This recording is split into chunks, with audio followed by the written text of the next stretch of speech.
چندی پیش در روزنامه‌ها طی بخشنامه‌ای اعلام شده بود که پزشکان میبایست از این به بعد به جای کلمه سرطان پستان از عنوان سرطان سینه استفاده نمایند.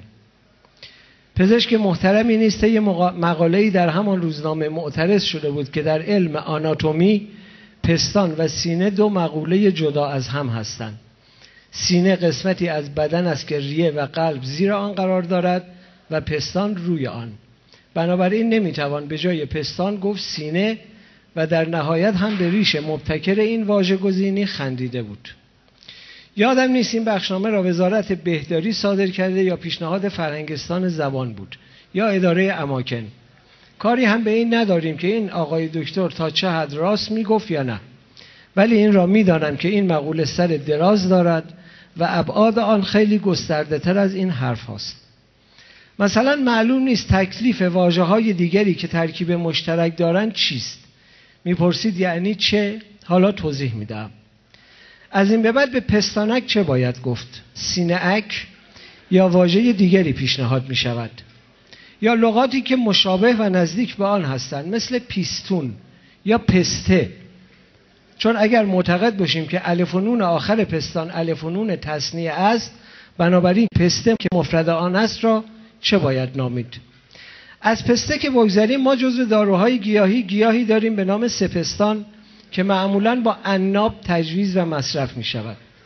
آیا از این پس وقتی به عطاری می رویم باید سراغ عناب سسینه را بگیریم؟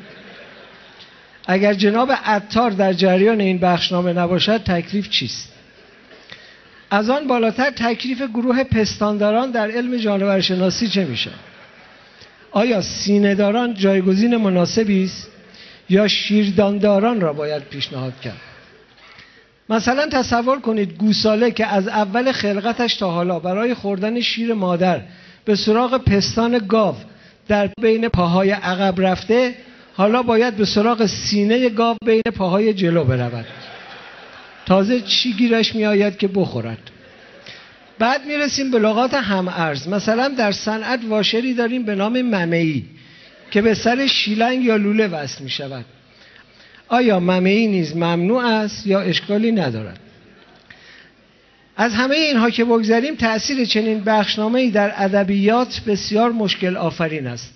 تصور کنید دیوان تمام شاعران باید بازخوانی و بازنویسی شود. مثلا باید بگوییم گویند مرا چو زاد مادر، سینه به دهان گرفتنم. به همین ترتیب بسیاری از اشعار فولکلور باید اصلاح شود. از جمله اتل متل توتوله، گاو حسن چه جوره، نه شیر داره نه سینه، شیرشو بردن به گینه.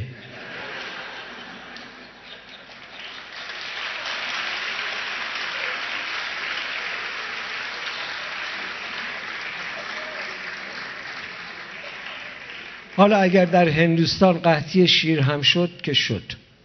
هاکذا ضرب المثل‌های زیادی داریم که باید اصلاح شوند و فعلا با آن کاری نداریم.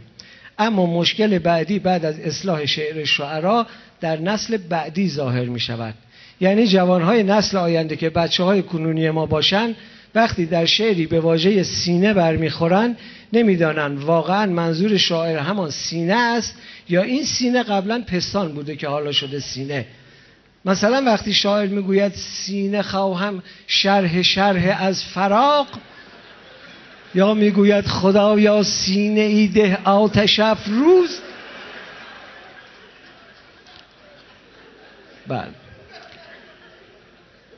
همچنین واژه‌هایی مثل سینه ریز، سینه خیز رفتن، سینه سپر کردن، سینه چاک و قص علی هذا.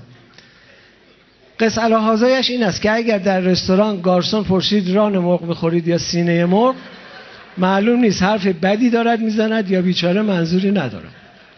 توجه دارید که در چنین شرایطی آدم به همه چیز شک می‌کند. مثلا وقتی مترجمی انشراح صدر را فراخی سینه ترجمه کرده، معلوم نیست این بخشنامه دست و پای او را در ترجمه بسته یا اینکه واقعا فراخی این سینه فراخی سینه است. ملاحظه می‌فرمایید که یک سرطان سینه چه علمشنگه‌ای ممکنه به دنبال داشته باشه. سینه سوخته همتونم.